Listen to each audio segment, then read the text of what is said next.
Hey guys, this is Justin, just dropping in before the episode starts to announce that we are very proud to be joining the Michigan Sports and Entertainment Podcast Network as of next week. What this means is that we are joining forces with a bunch of other great indie podcasts to promote each other and promote growth of the medium. So in the future, you will start hearing us talking about other podcasts on our network and telling you guys to go check them out, which you absolutely should. You, in fact, should do it right now at michigansportsанdentertainment.com. What this means for you is probably nothing. Your podcast app should still catch our episodes just fine, but if you find next week that you do not have an episode in your queue at the usual time, you may need to search for us and subscribe over again. It might depend on your podcast app because we are moving our hosting over to the network. So just keep an eye out for that. If you don't see an episode when you would normally see an episode next week, you may just need to search us again and subscribe a second time. But everything will be there. All of our back episodes will still be there. And we think this is a great way for us to be able to grow the show and our audience and the community that we're trying to build here. So as of next week, we are proudly a part of Michigan Sports and Entertainment, and we will see you then. Now back to your regularly scheduled episode of Quiz and Hers.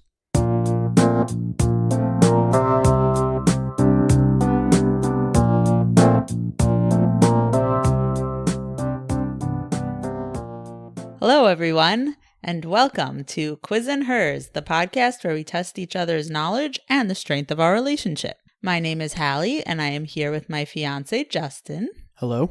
Hi. And for those who have never listened before, the way this works is we take turns each week asking the other 6 questions.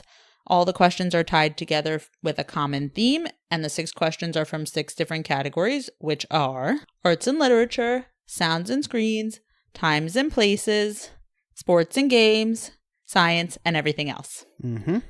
And I think that basically sums it up. I am ahead We have so discussions after each question. Yeah, we talk about each thing afterwards. Yes. Hopefully learn a little bit more. Yep. And right now I am up 6-2. Yes. So we'll see if Justin can make up the lead today. That is the plan. We'll see. We'll see. Are you ready? Let's do it. All right. Okay. I call today's theme Trivia Nerds Assemble. Okay. Because... Do you know because? I have a guess. Is it because when this comes out, we will have just recently seen the most recent Avengers movie? Yes. And so the theme is Marvel or the Marvel Cinematic Universe? The theme is the Avengers. Ah, okay.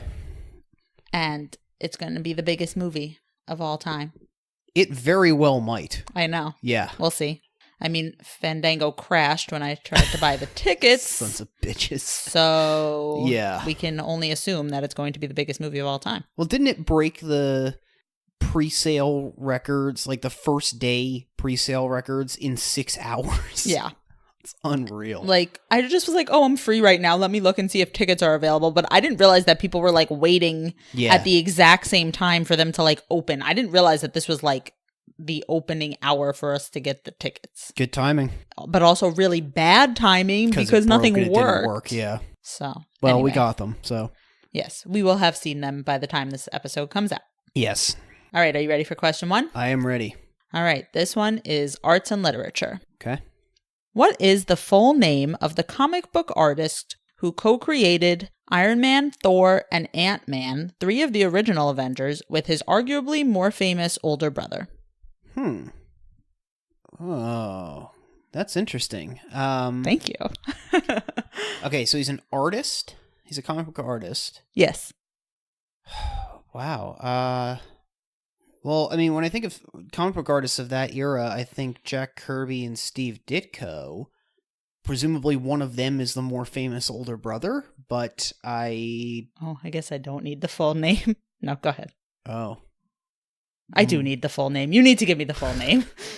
Mike Ditko. No, it's Mike Ditko. I don't know. Mike Ditko. Yes, surprise. He was a comic book artist in the 30s. All right. Put me out of my misery. Who is it? His name is Larry Lieber. No kidding. Yep. Stan Lee's brother? Yep. Holy shit. How come you didn't think of Stan Lee? Because he's not an artist, and I didn't think he had a brother. Oh. Well, I didn't say his brother was an artist. No, but... I just said he was more famous. All right, well... Yeah, he does. I mean, the holy trinity of comic books, or of Marvel at least back then, was Stan Lee, Steve Ditko, and Jack Kirby. But for some reason, you conveniently left Stan Lee out. Well, I thought of him, but I thought I knew enough about him to know that he didn't have a brother. But I guess not. He did have a brother. All right. And I'll tell you about him. Yeah, so we're talking about Stan and... What was the little brother's name? Larry Lieber. Stan and Larry Lieber? Yeah, but cool. He never changed his last name to Lee. Yeah. Lawrence Lieber was born in Manhattan on October 26, 1931, to Romanian Jewish immigrants Celia and Jack Lieber. His older brother was Stanley Martin Lieber, who was later known as Stan Lee. Excelsior! Yes, that's the one. I wrote, you may have heard of him. Yes. So when Larry was 6 months old, they moved to the Bronx, where they all lived in a one-bedroom apartment in which he and Stan shared a bedroom and his parents slept on a fold-out couch. Jesus. So sad. Then when he was 10 years old and his brother was away with the U.S. Army, he and his parents moved back to Manhattan into the Washington Heights neighborhood. He went to George Washington High School there. When he was 15, their mother died and Larry moved in with Stan and his wife Joan, and soon after the three of them moved to Woodmere, New York. That's very close to where I'm from, if you're wondering. Cool. The three of them, I mean, not the three of them, but the two of them and Larry were not getting along so great. So when Larry was 17, he moved back to Manhattan, where he got a job as a messenger for the New York Times. So he went out on his own. Mm-hmm. Prior to their move to Long Island, Stan was made editor of Timely Comics, a division of a publishing company owned by their relative Martin Goodman. Timely Comics would later become Marvel Comics. Larry also got a job there illustrating comic books. His first one was a 4-page crime comics story called Cop on the Beat in the issue All True Crime number 44. In 1951, Larry enrolled in the U.S. Air Force. He served in the Korean War for 2 years after spending 2 years at the Sampson Air Force Base in the Finger Lakes region of New York State. Do you enroll in the military? I think you join the military. He signed up. Enlisted? Enlisted. Maybe that's the word I meant. Okay. Whatever. All right. They all generally mean the same thing. More or less. I don't know why I literally just changed enrolled to enlisted, like as if I'm going to submit this as a final paper to posterity. You. Yeah, right. Okay. God. I don't know. Anyway. Maybe when we get a book deal and compile all these games, sure. That'll be helpful. Yeah, right. Okay. Anyway, after he returned, he attended the Art Students League of New York in Manhattan. At the same time, he also worked for his brother at Atlas Comics, which was the immediate predecessor to Marvel Comics. His next credit was the art for the 3-page story A World to Conquer in Journey into Unknown Worlds number 52. At the time, Larry also wrote a bunch of stories for various comics. Stan really liked his writing, so he began to write stories for Jack Kirby to draw. Not Stan, Larry. Right, okay. This was prior to the superhero comics, when they used to write more sci-fi and fantasy stories. According to Larry, Stan would come up with the plot, he would write the script, and Kirby would do the art. They did something similar when they began to make superhero comics. Larry scripted the debut origin stories for Thor, Iron Man, and Ant-Man, like I said in the question. Yeah, that's cool. Yeah. And he actually created the names of their alter egos, Don Blake, Tony Stark, and Henry Pym. Which is fun. That's really cool. Isn't that cool? Yeah. After the debut Iron Man story, Stan replaced Larry with Robert Bernstein, then wrote a few stories himself, and then gave Don Rico a 2-issue stint. In 1964, Larry left the superhero game altogether and wrote the Marvel Western Rawhide Kid starting in August 1964 until 1973. Why the hell have I heard of that? I don't know, probably because you're all in the comic world, like... Not really, but... I mean, you hear about comics. Yeah, I don't know. You hear from people who read comics. I guess. I have heard of that. I don't know. Anyway. In 1974, he left Marvel to be an editor at Atlas Comics, which Martin Goodman started to go head-to-head with Marvel and DC. So he took the Atlas name from what was then Marvel? Yeah, so remember I said... Sorry, just to backtrack. Goodman owned Timely Comics... So then change the name to Atlas Comics, and then I guess he still had the trademark on it or something? It doesn't matter. Yeah, something like that. Okay. Sorry, I didn't look up the details. No, that makes sense. Yeah. So when Atlas Comics went under, Stan offered him the editorship of Marvel UK and the new stories of Captain Britain. In 1978, he began working on the Sunday comic strip The Incredible Hulk. He also did some work on the Sunday comic strip The Amazing Spider-Man, and basically that was the end of his comic time. Okay. He's still alive. Really? Really. God damn, that family has some good genes. He is 87. And Stan was like 92 when he died recently, right? Like he was... Yeah. Jeez. Damn. Good for them. Yeah, it's true. Okay, ready for question 2? I'm ready. All right, it's sports and games. Okay. What is the only team in the Big Four North American sports leagues which shares its name with one of the Avengers? I love this question. Sorry. I'm very proud of this question because it's so simple and yet so good. Wow, that is a good question. Okay. Thank you. So I feel like I'm more likely to get it going from the Avengers. So I'm going to run through like the core teams. We have Iron Man, Thor, now everyone sits here and listens to you list Avengers. Captain America, Hulk, Hawkeye. That would work if it was a college question, but it's not. Black Widow, Ant-Man, the Wasp, Doctor Strange, Scarlet Witch, Quicksilver, War Machine. Jesus Christ, this is hard. Oh, I've got it. Oh, yeah? Yes, I do. It's the Atlanta Falcons. That is correct. Yes! That is a great question, though. Thank you. I'm very proud of it. I started with the core members, then I went to the sidekicks. I got to War Machine, and then Falcon was next. Gotcha. I feel bad since you just did an entire episode about football. But that's all right. You'll hear some more interesting draft stories, so love a if good you draft liked story. Great. If not, sorry to bore you for another 5 minutes. No, that was an excellent question. That's very well done. Thank you. I knew you'd like that. It was like that question was made for you. Yes, it really was. I know. I'm very proud. Okay. So, the Atlanta Falcons are a National Football League team from Atlanta, Georgia. They are in the National Football Conference South Division. If anyone's wondering, there's like the National Football Conference and the American Football Conference, and then each one has north, south, east, west. Yes. Each division has 4 teams, which leads to a total of 16 in each division and 32 total. Anyway. 16 in each conference. Right. What did I say? Division. 4 per division. Sorry. 4 divisions per conference. 32 total teams. And it's basically mathematically perfect. Right. So, the Atlanta Fulton County Stadium was built in 1965, and on June 30th, 1965, the Atlanta Falcons franchise began when the NFL Commissioner Pete Rozelle granted ownership of the team to Rankin Smith Jr. They were the 15th NFL franchise and had the first pick in the 1966 draft, in which they chose the linebacker Tommy Nobis from the University of Texas. In 1966, they lost their first 9 regular season games. Ouch. Yeah, I mean, that always happens with new teams. Yeah. And they finally won their 10th game against the New York Giants at Yankee Stadium. In their first 12 years as a team, they only had 2 winning seasons in 1971 and 1973. They made the playoffs for the first time in 1978 and won the wildcard game against the Eagles. But they lost in the divisional round to the Dallas Cowboys. In 1980, they won their first division title, but lost again to the Dallas Cowboys in the divisional playoffs. In 1982, they made the playoffs again, but then they lost to the Minnesota Vikings. For the next 8 years, they had losing seasons again.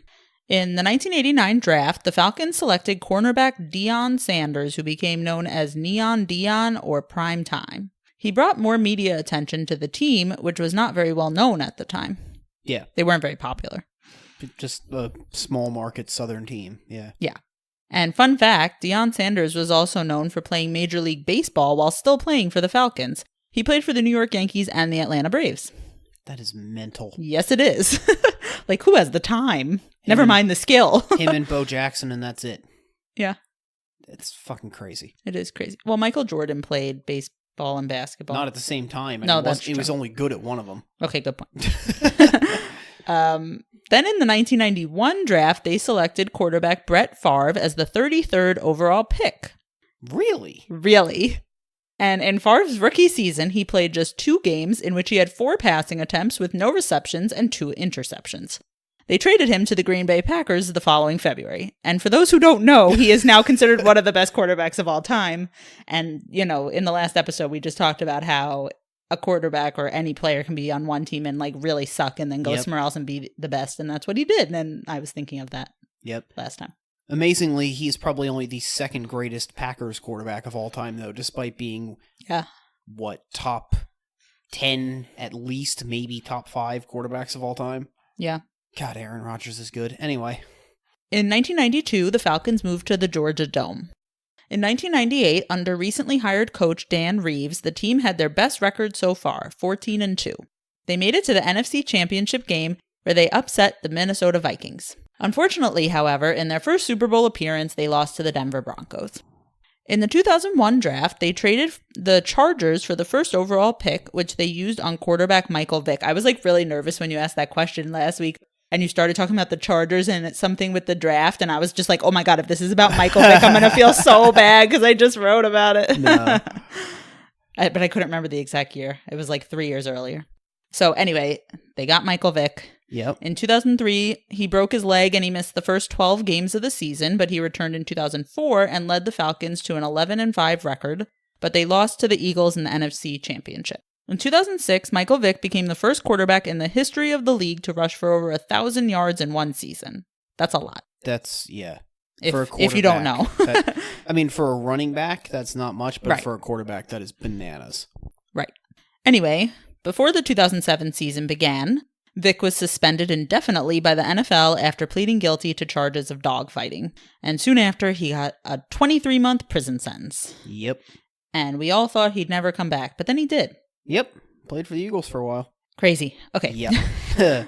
In January 2008, they hired the Jacksonville Jaguars defensive coach and former linebackers coach for the 2000 Super Bowl champion Baltimore Ravens. I just had to mention that. Mike Smith to be the head coach. They lost in the wild card round that season to the Arizona Cardinals. In 2010, they made it to the AFC divisional playoffs, but lost to the Green Bay Packers. Did I mean to say NFC? Yes, you did. Whoopsie. They made it to the NFC. They didn't suddenly switch to the AFC. Sorry. And they lost to the Green Bay Packers. Yep. In the 2011 draft, they traded with the Cleveland Browns and got wide receiver Julio Jones as the 6th overall pick. Julio Jones, along with teammates Tony Gonzalez and Roddy White, became known as Atlanta's Big Three. That year, they lost to the New York Giants in the NFC wildcard game. In 2012, quarterback Matt Ryan led them to a playoff win against the Seattle Seahawks, but then they lost to the San Francisco 49ers in the next round. The following season, they finished just 4-12 because of several player injuries. Mm-hmm. In their last season at the Georgia Dome in 2016, they defeated the New Orleans Saints in the divisional round of the playoffs. They then defeated the Green Bay Packers in the NFC Championship to go to the Super Bowl. In the game, they were up 28-3 against the Patriots, but then the stupid Patriots scored 31 unanswered points with the last 6 in the first ever overtime of a Super Bowl. Yep. That was deeply upsetting. Sorry, personal feelings aside. Yeah. We don't get political on this podcast, but we sure do get football-y sometimes. Yeah.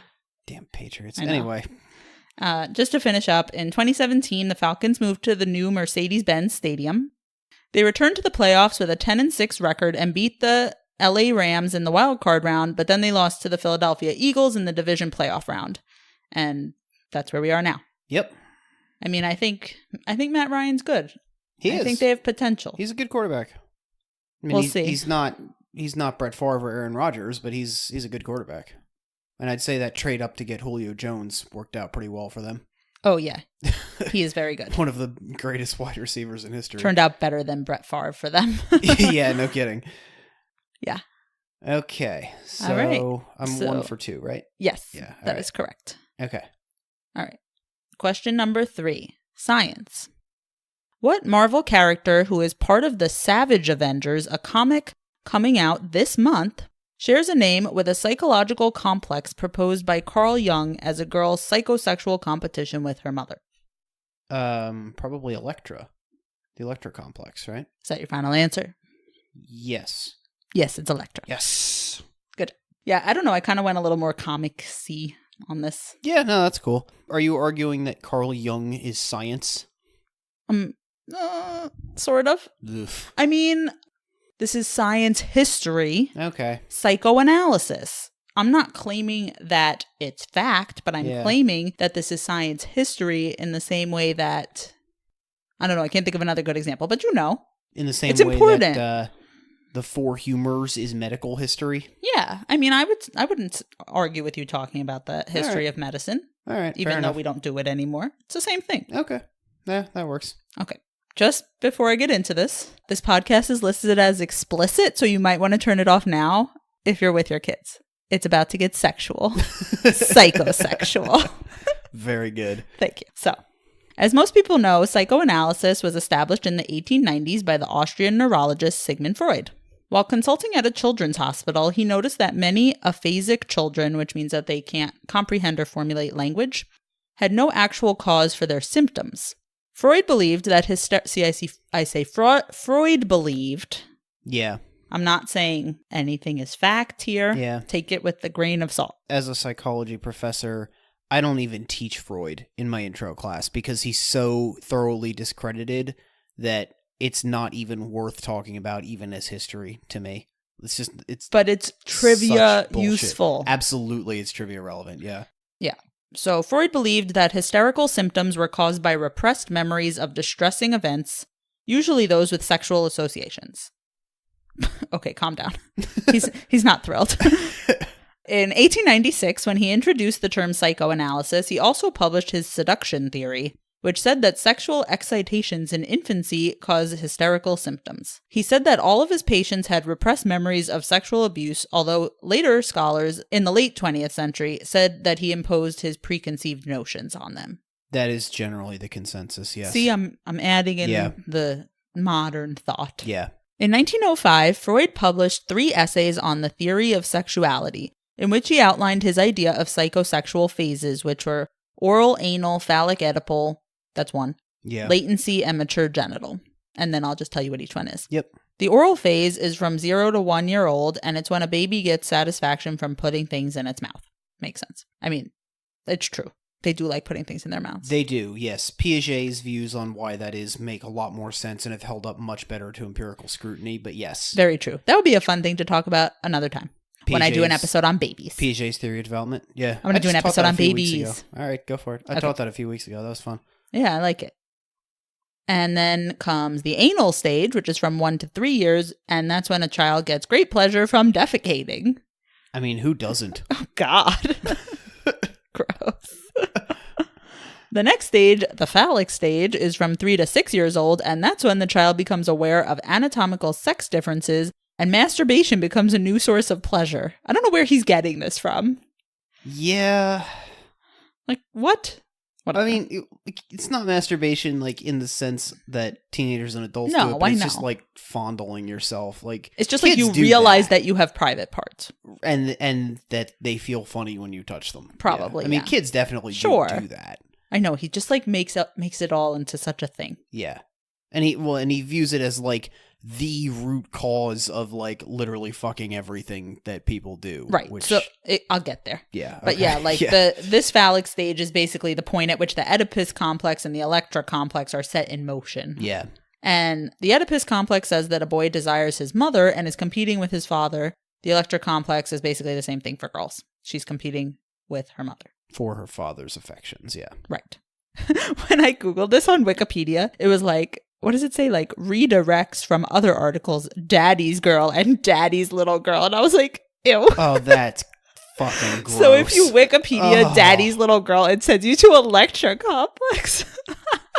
I mean, I guess that makes sense. It does, but it's so weird. That is. I mean, but I suppose if you Wikipedia Daddy's Little Girl, it's either going to redirect you there or to, like, childhood sexual abuse or child molestation or something. So. All right, fine. Either way, you're not winning. Don't Google that. No, don't ever. That's Google the moral that. of the story. That's gross. Okay. Anyway, the latency stage, which is from 6 years old to puberty, is when the libido is dormant. Just chilling. Yep. And finally, the mature genital stage, which begins in puberty, is adolescent sexual experimentation, which resolves when one settles down with a significant other. God, Freud is full of shit. So full of shit. Basically, he believed that a person could be fixed in one stage. Yeah. For example, if fixation happened during the oral stage, the person would get sexual pleasure mainly from kissing and oral sex and not from sexual intercourse. And he also believed that societal norms forced these sexual wishes to be repressed, which then caused anxiety and physical symptoms later in life. I'm just going to mention a little about who Carl Jung is, and then I'll be done. Okay. So the two of them began to collaborate in 1906, and Jung wrote Psychology of the Unconscious, a study of the transformation and symbolisms of the libido. Basically, he agreed with a lot of what Freud said, but then they started arguing about the nature of the libido. Yeah. Unlike Freud, Jung didn't think that the libido alone was responsible for formation of the core personality. I'm inclined to agree with him about that. Yeah. He also believed in the collective unconscious, part of the unconscious that has memories and ideas that come from ancestors.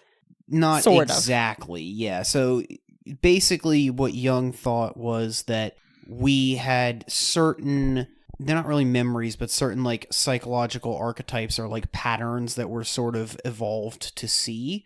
And so it's not like collective in the sense of like shared with other people, but collective in the sense that like everyone kind of has this chunk of their psychology, which is not an insane idea. It's hard to test, but Right. It's not like Freud levels of bullshit. Right. Like, of course, psychology is shaped by evolution, and, you know, the human mind is prepared to learn some things and recognize some things more than others just because it made us better at survival. But, yeah. You're taking over my episode. Sorry, I know a lot about this. I know you do. But I didn't, so that's why I did it. Jung was less of an idiot than Freud. He was still an idiot, but he was less that's of what an idiot. That's what I've gotten as well. And then just a little more. When he was 38, he began to have visions and hear voices. This is Jung. Here we go.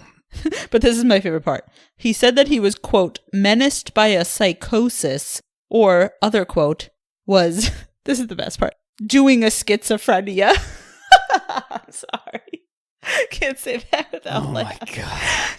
Just, no big deal. I was just doing a schizophrenia that day. No worries. Oh, boy. That's like the weirdest phrasing I've ever heard. That's very strange. Yeah.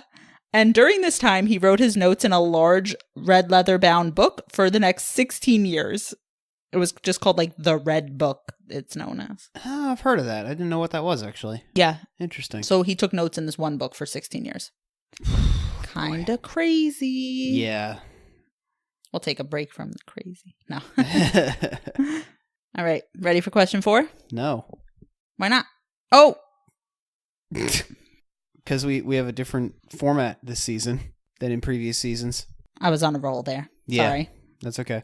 All right. So, just a little break Mm-hmm. to tell everyone that we are on all podcast platforms. You can find us on Facebook, Instagram, Twitter at @quizandhers. You can email us at quizandhers@gmail. We're on YouTube. Yes, I You always should forget to say that. subscribe. You should like us, follow us, rate us, all the things that one does. Yep. Tell Leave us your a friends. review. That helps a lot. Reviews. Yep. Tell your friends. Yep. Tell your family. I don't know. I'm running out of things.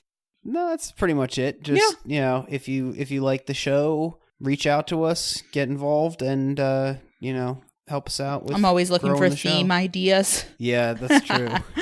I have, like, dozens of theme ideas in a spreadsheet, and Hallie's always just like, shit, what am I going to write a game about? It's not that I don't have ideas it's not a spreadsheet, but I just have like a Word doc with a bunch of ideas, but it's not like I know which one I'm going to do next. It's just like whatever sparks my interest. Yeah. And I've had the Avengers on my list since we started the podcast in the very beginning. And then I was like, well, this is the perfect time. Yeah, absolutely it is. Literally last weekend, I was like, Mom, what do you think I should write about? And she was just like, I don't know. So yes, reach out to Hallie on social media. Please. And tell her what to write games about. Please, I'm happy I'm to booked take up suggestions. for the next season and a half, but she has plenty I've of already space. talked about the weirdest possible shit like rocks, so like Yeah, really. If you can't, I mean, if you could think of anything weirder, I'd be impressed. Okay. All right. Back to question 4. All right, I'm ready. All right. It is sounds and screens. This is a long question. Okay. What 1944 film by Republic Pictures, the first film about any Avenger, is named after an Avenger who, after being recruited in the 1960s, was given retroactive founding member status in place of the Hulk and has since starred in eponymous films in 1990, 2011, 2014, and 2016? Captain America. Yes. I knew you were going to get it, but I had to. Yeah. So wait, you've gotten 3? 3 out of 4, yeah. Oh, Lord. Sorry, I'm still thinking about the next two. It was like a black and white movie serial, right? Yep. I've seen I'll this. tell He you has about a it. gun. Like it's yeah. I mean, I'm mostly going to talk about my favorite Avenger, but then I'll mention the movie. Okay. I love him. He's great. He's Captain America, the first Avenger. But, like I said, he wasn't even in the first Avengers comics. Correct. It was Avengers #1, and it was published in September 1963. Those original 5 were Iron Man, Thor, Ant-Man, Wasp, and the Hulk. But like I said in the question, Captain America was later given founding member status, which I'll explain a little bit more later, but I'm still not entirely clear on. So wait, you said it was Iron Man, Thor, Hulk, Ant-Man, and Wasp? Yeah. Interesting. Yep. Okay. I know, it's so funny because like Ant-Man and Wasp seem like not important. Such minor characters now. Yeah. Yeah, but I do really like them. Yeah, no, I do too, but... Yeah. Okay, let's start with the beginning. The character was created in 1940 by Joe Simon, who got Jack Kirby to take care of the art, as they all did. Yep. Captain America Comics #1 featured Cap punching Adolf Hitler. It sold almost 1 million copies. And now I'm going to tell you the main story of Captain America. Sorry for anyone who's seen the movie, it's pretty close, but I'll tell you anyway. Stephen Rogers was born in Manhattan in 1920 to poor Irish immigrants. His father died when he was a kid, and his mom died from pneumonia when he was a teenager. So like every other superhero, he is now an orphan. Yep. In 1940, he tries to enlist... Oh, I used the right word this time. Yes. He tries to enlist in the army, but is rejected because he's so frail. However, he is noticed by a U.S. Army general, Chester Phillips, and is then used as a test subject for the super soldier project run by the scientist Abraham Erskine. Did I say that right? Yeah. The trial is a success, and Steve basically becomes the perfect specimen with amazing stamina, agility, strength, and intelligence. I don't think the intelligence part was in the movie. They don't really mention that. I think he was already like rather bright, but okay. I think that like the defining features of the movie version are not intelligence. That's like Banner and Tony Stark and all of them. Like they're all super smart, and Captain America is just the perfect specimen of a man. That and like I think what defines him is more like his moral code. Yeah, I was gonna say loyalty. Yeah, exactly. Yeah. It's his morality. But anyway, this did boost his intelligence. I didn't a lot. know that. That's interesting. Yep. Soon after this, Erskine is killed by the Nazi spy Heinz Kruger, and because Erskine didn't write down every step of making the serum, the ability to produce it dies with him, and so there can be no more super soldiers.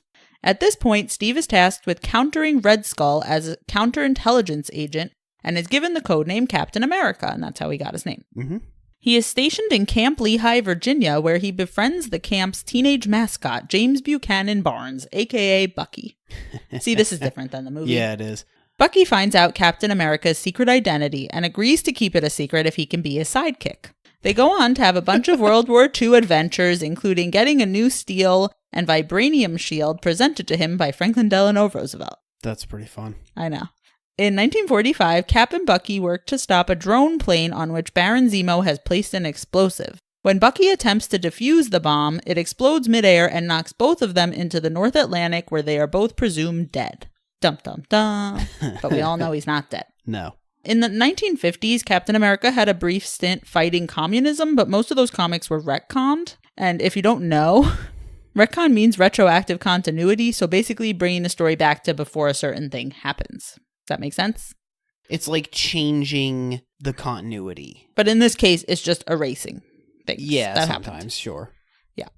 In the early 1960s, it was revealed that Captain America was preserved in a block of ice at the bottom of the Atlantic and survived because of the super soldier serum. He was thawed when a villain called the Submariner throws the block of ice back into the ocean. Like, apparently, he was previously being worshipped by an Inuit tribe. Oh boy, that's problematic. Yeah. Not good. Ugh. And this is why they didn't put that in the movie. Yeah, oh boy. Yeah. After that, Cap reunites with his old war buddy, Nick Fury, and begins to undertake missions for S.H.I.E.L.D., which is run by Nick Fury. And an interesting fact, the acronym S.H.I.E.L.D. has had 3 different meanings since it was created. Did you know that? No. Yeah, you think you know the real one, but you don't. Strategic Homeland Intervention Enforcement and Logistics Division, obviously. Oh my God. No, listen. First, it was called the Supreme Headquarters International Espionage and Law Enforcement Division. And then in 1991, it was changed to Strategic Hazard Intervention Espionage Logistics Directorate. Only in the Marvel Cinematic Universe does it stand for Strategic Homeland Intervention Enforcement and Logistics Division. Really? Really? Huh.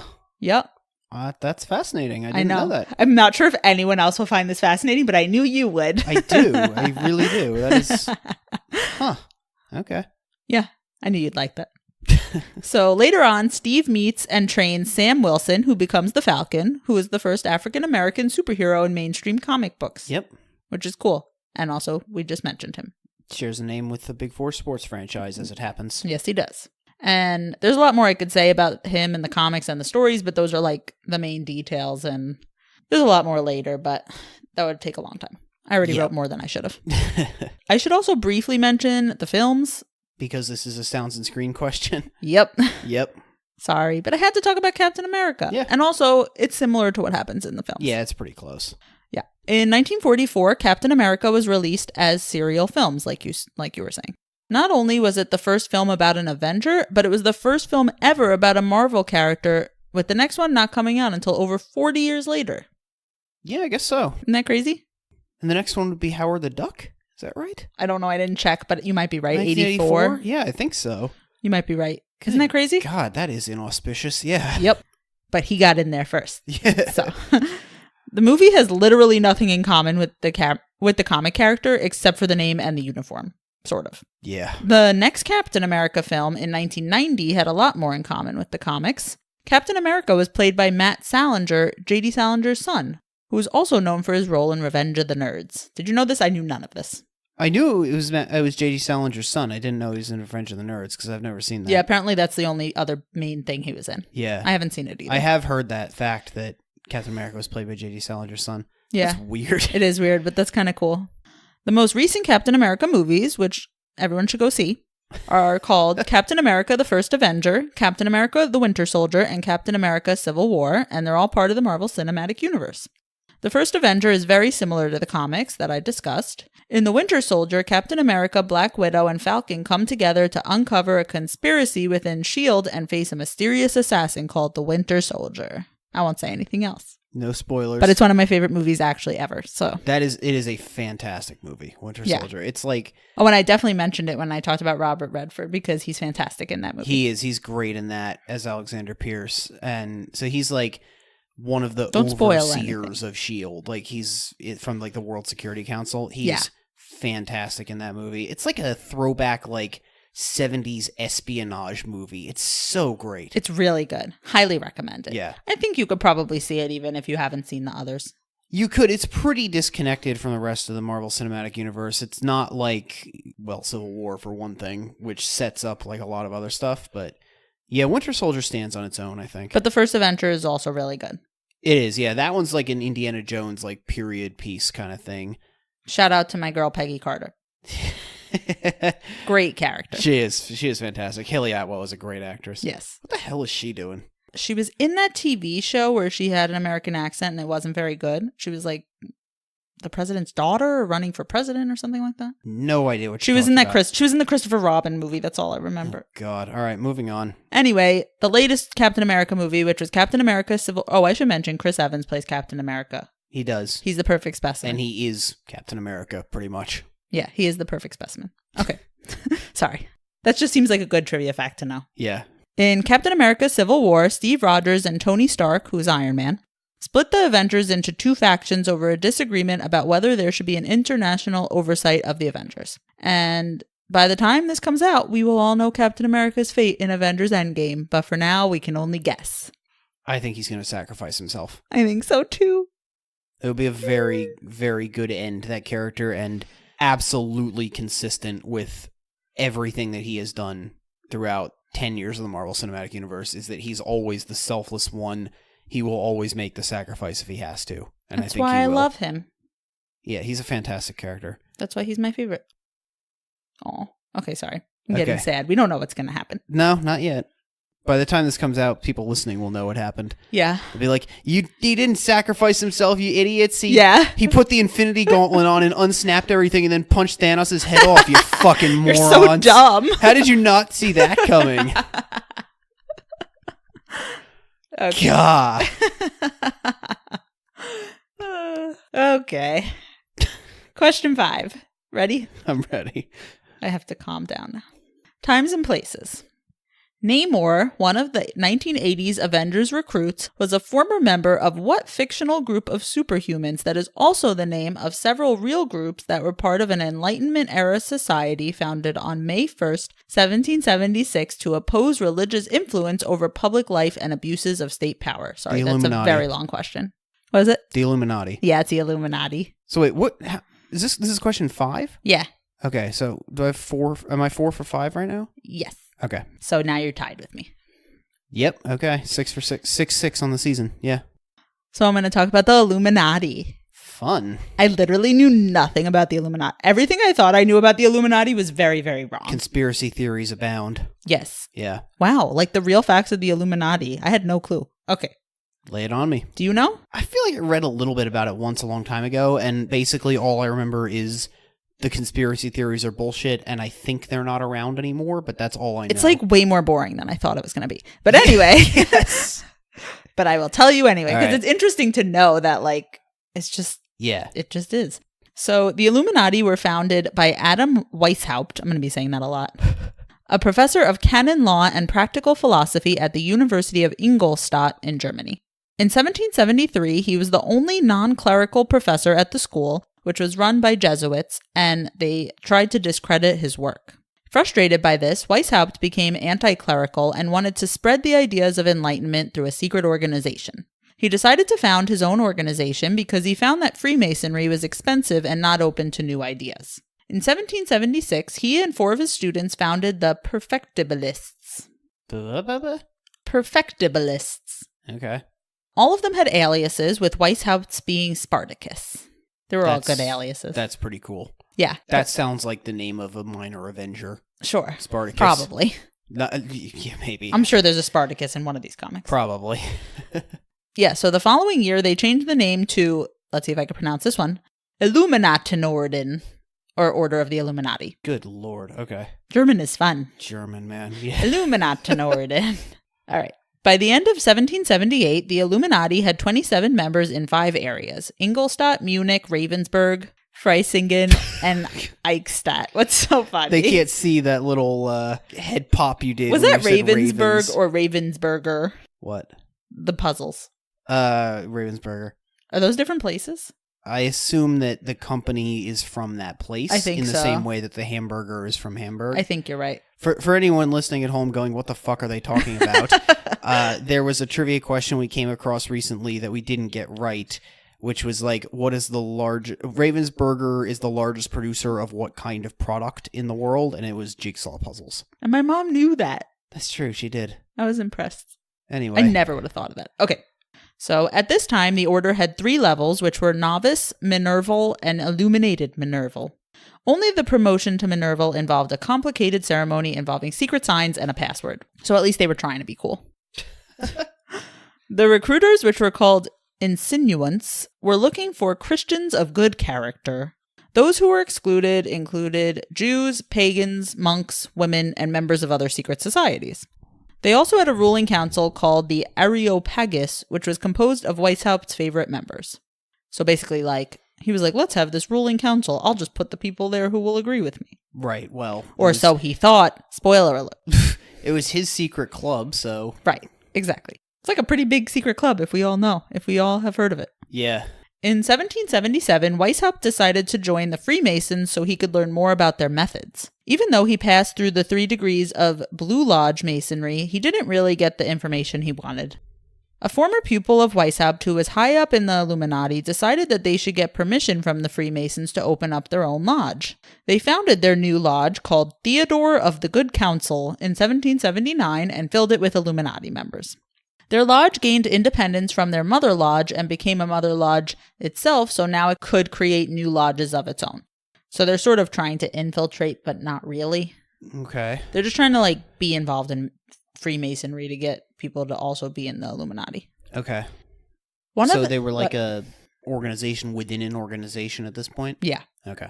They're kind of using it to recruit more members. Right. Okay. One of the Freemasons... Sounds like something out of a certain Captain America movie. that shall remain unspoiled. Okay. Just. They've all seen it. Yeah, I hope so. If you haven't, go right now. Yeah. One of the Freemason recruits, Adolf, I can't pronounce this one either. Knigge. It's Knigge. Okay. He expressed interest in reforming his order. Weishaupt heard about him and sent him a letter to recruit him into the Illuminati. However, after Knigge was trying... I don't like saying this word. It seems like I'm saying a bad word. I'm going to say Knigge.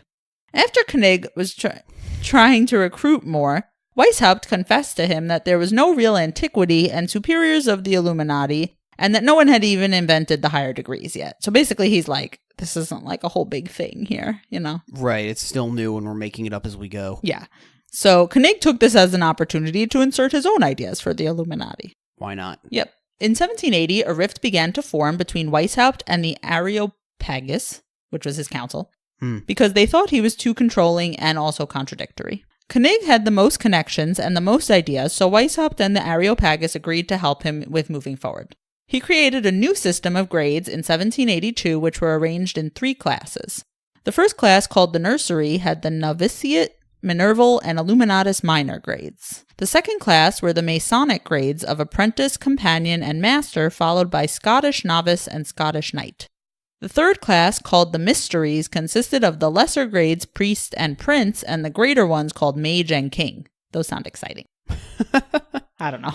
Knigge recruited men from Freemason lodges and eventually would place the entire lodge at the disposal of the Illuminati. In 1782, the Freemason lodges in the area began to fall apart as there were arguments between those in charge. Weishaupt and Knigge took this as an opportunity to take over the lodges.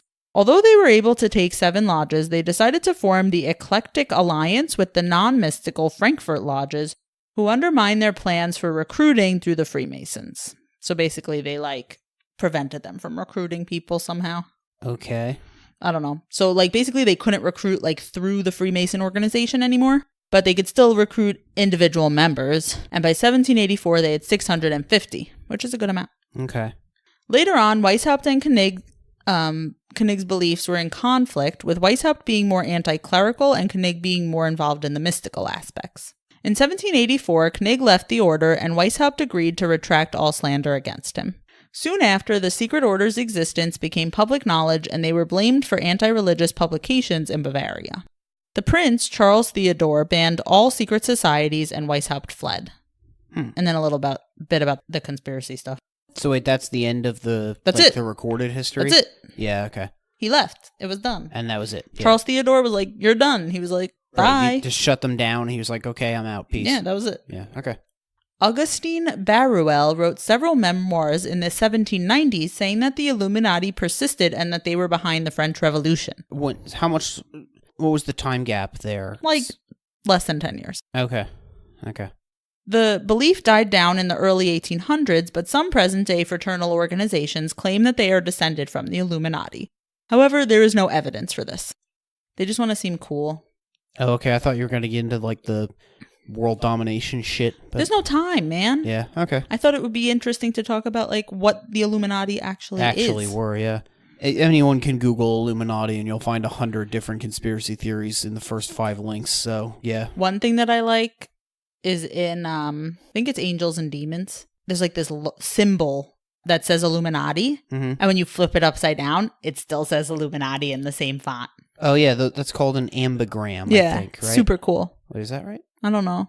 I think so. But I always remember that because it was so cool, and it was actually in the book, Yeah, printed in the book. That is cool. Of course, Dan Brown had to write about the Illuminati. Yes, it's called an ambigram. I just checked. Good job. That's a great word. It is. To quote Doctor Strange, we're in the Endgame now.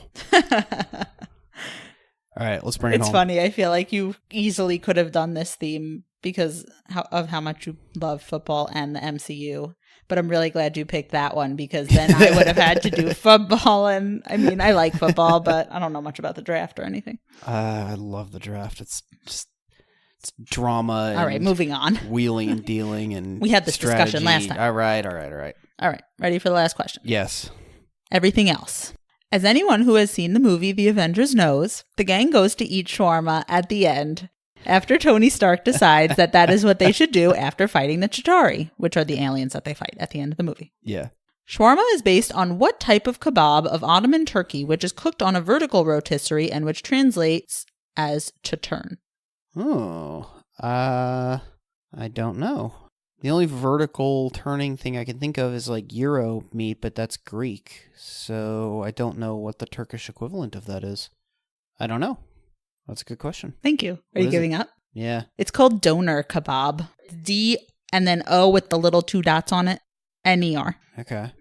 Yeah, I don't know. I've heard of it, but I definitely would not have gotten it if you had asked me that. No, I don't think I have heard of that, actually. Oh, okay. But, okay. Yeah, it's a big deal. So I'll tell you about doner kebab and then I'll talk more about shawarma specifically. Before the doner kebab, the Ottoman Empire had what was called the keg kebab in the 17th century. This was a horizontal rotisserie. But by the mid-19th century, the vertical rotisserie was invented. The city of Bursa in Turkey is considered the birthplace of the doner kebab. It took a century for the doner kebab and its derivative, shawarma and gyros, to become popular worldwide. Today, it is probably biggest in Germany, actually, where there are over 16,000 establishments selling doner kebabs as of 2011. Hence the umlaut? Maybe. Huh. Probably. Probably. Yeah. That's a very German thing. Yeah, umlaut. Thank you. I couldn't think of it. Yes, the 2 dots are an umlaut. Yeah, for some reason when it's over a U, I know that, but then I just decided that it was same. different. Yeah, no, that makes sense. Okay. Some of the types of doner in Turkey are porsiyon, which is just doner on a plate, pilavustu, which is doner over rice, and durum, which is doner wrapped in a flatbread called lavas. There are 2 types of durum, soslu durum and kasarli durum. Soslu durum has a sauce in it as well as onions and cheese. Kasarli durum has grated cheese and no sauce, so it is crispier. Oh god, now I'm getting hungry again. There are also different variations of doner in other countries. In the Netherlands, they have kapsalon, which is French fries topped with doner or shawarma meat, garlic sauce, and a layer of Gouda cheese, and then covered with a salad and sauce. Shit, that sounds good. Doesn't that sound so good? Yes. When I was writing about this last night, I was like, oh my god, I want this right now. It sounds very good. Anyway, it's called the kapsalon, which means barbershop, because a hairdresser named Nathaniel Gomez invented the dish when he asked his local kebab shop to make it for him. And they named it after his profession. It's interesting. Yeah. In Canada, they have a variation called donair, which has spiced ground beef rather than pork and lamb, is wrapped in a Lebanese flatbread, and has a distinctive sauce made with condensed milk, vinegar, sugar, and garlic. Australia has something called a halal snack pack. Such a cute name. That's very Aussie. I know. And it's doner kebab meat, french fries, and sauces like chili, garlic, or barbecue. Doner came to the United States in the early 1970s, and Vert's Mediterranean Grill, based in Austin, Texas, and now known as Noon Mediterranean, is the second largest doner kebab chain in the world today. Apparently there's one like 5 blocks from us, which I did not realize. Huh. We should go. Actually, we should go right now. I have to get up early tomorrow. Oh, I know you do. We can go. It just sounds so good. Okay. And anyway, I'll tell you a little bit more about shawarma specifically. It is traditionally made of lamb, but can also be chicken, turkey, beef, or veal, cut in thin slices and stacked in a cone shape on a vertical rotisserie. Spices are added to the meat, such as cinnamon, cardamom, cumin, paprika, and turmeric. It is usually served as a sandwich or wrap in a flatbread like a pita or laffa. In Israel, shawarma is usually turkey and is served with tahini sauce because using yogurt sauce would not be kosher. And gyros are very similar to shawarma, but it usually comes with tzatziki sauce, which shawarma does not. So good. And other than that, I think gyros and shawarma are basically the same thing. That was it. Cool. Oh, I'm so hungry. Okay. Okay. All right. So we are tied. 6-6. Yep. That's so weird how we both wrote equally difficult games both times. Yeah, the first 2 games this season were very hard. The second 2, Not so hard. less so hard. Less so hard? Less hard. Okay. He's tired. Bring it home. All right. I have to get up soon. All right. I mean, there's not much left to say. We did the advertising. Yeah. Yeah, we'll see you next week. Yep. All right. All right. Bye. Bye, guys.